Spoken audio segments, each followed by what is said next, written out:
चारों युगों को जोड़ने वाला एक ही शख्स है और वो है विष्णु। कि सतयुग में उनके 4 अवतार थे, सेकंड युग आता है त्रेता युग, उसमें 3 अवतार थे, इसीलिए वो त्रेता कहलाता है। तीसरा युग कहलाता है द्वापर। कईयों को लगता है कि द्वा मतलब 2 और त्रे मतलब 3, तो सतयुग के बाद द्वापर आता होगा फिर त्रेता आता होगा, ऐसा नहीं है। सेकंड है त्रेता, थर्ड है द्वापर, क्योंकि द्वापर में उनके 2 अवतार आए थे और अब कलयुग है। तो ये चारों युगों को जोड़ने वाले विष्णु जी के दशावतार तो हैं, लेकिन ये जो 7 चिरंजीवी हैं जिनके आसपास मेरी कहानी घूम रही है, इन सातों का डायरेक्ट कनेक्शन सबका एक दूसरे के साथ नहीं है। जैसे अश्वत्थामा और कृपाचार्य जुड़े हुए हैं, लेकिन अश्वत्थामा और कृपाचार्य से दूर दूर तक परशुराम नहीं जुड़े हुए।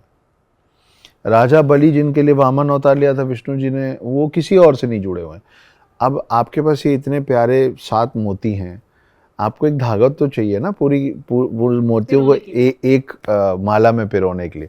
तो इसलिए ओम शास्त्री का किरदार गढ़ने की ज़रूरत इसलिए पड़ी क्योंकि मुझे एक ऐसा किरदार चाहिए था जो बोले कि मैं चारों युग जी चुका हूँ और मैं ढूंढ रहा हूँ 7 चिरंजीवियों को। वो धागा है जो दशावतार को, चारों युगों को और 7 चिरंजीवी को एक कहानी में पिरो के आपके सामने प्रस्तुत कर रहा है। और बहुत अच्छी तरीके से आपने पिरोया भी है। आगे बढ़ते हैं। ये जो 7 चिरंजीवी की बात की, हर युग में कुछ चिरंजीवी हुए, सबसे ज्यादा 7 चिरंजीवी में आपके हिसाब से, क्योंकि आपने पढ़ी है, रिसर्च की है, तो मैं आपसे ये सवाल पूछूंगी और आप शायद सबसे सही इंसान है जो इसका जवाब दे पाए कि 7 चिरंजीवी में सबसे ज्यादा शक्तिशाली कौन है? इस पे तो कोई विवाद हो ही नहीं सकता। जब जहाँ हनुमान जी की बात आए, उनके आगे तो कोई और है ही नहीं।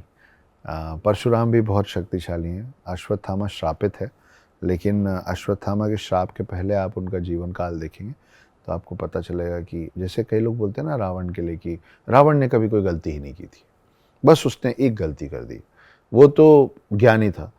कहीं ये नहीं लिखा है कि एक ज्ञानी धूर्त नहीं हो सकता। धूर्त होना और ज्ञानी होना 2 अलग अलग बात। क्योंकि आप ज्ञानी थे इसलिए आप धूर्त नहीं होंगे, या आप ब्राह्मण थे इसलिए आप धूर्त नहीं होंगे, ऐसा नहीं है। तो लेकिन अश्वत्थामा के पूरे जीवन काल में आपको, अगर आप उसको एज ए ह्यूमन बीइंग देखेंगे, वो अच्छा पुत्र था, वो अच्छा पति था, वो बहुत अच्छा मित्र था। और उसके दिमाग में ये बात थी कि चोर के घर चोरी करना चोरी नहीं, हेरा फेरी कहलाती है। कि भाई मेरे पिता को आप लोगों ने धोखे से मारा, तो आपने युद्ध नियमों को पहले तोड़ा, तो जब आप युद्ध नियम को मान ही नहीं रहे हो तो मैं आपके साथ युद्ध नियम के दायरे में रह के क्यों लड़ूं। तो वो रात को अश्वत्थामा गया था इन पांडवों को मारने, पर उसने जिस शिविर में अपने तीर कमान से लोगों को मारा और बाद में उस शिविर को जला दिया, वो बदकिस्मती से पांडवों के बच्चे थे 5, जिसके कारण फिर और भी चीज़ें हैं, उसके डिटेल में नहीं जाते। पर हाँ, आपका जो सवाल है कि हनुमान जी से ज़्यादा, आप ये सोचिए ना कि अभी रामलला का सब तरफ बात चल रही है, भगवान करे जीवन भर चलती रहे। आप और हम जब विपदा में आते हैं, परेशानी में आते हैं, तो हम राम को याद करते हैं। राम जब विपदा में आते हैं तो हनुमान को याद करते हैं। तो उनसे शक्तिशाली और कौन ही होगा। और उतना निस्वार्थ प्रेमी भी कोई नहीं हो सकता कि उनको अगर सिया राम कह दो तो वो खुश हो जाते हैं। वो खुश हो जाते हैं।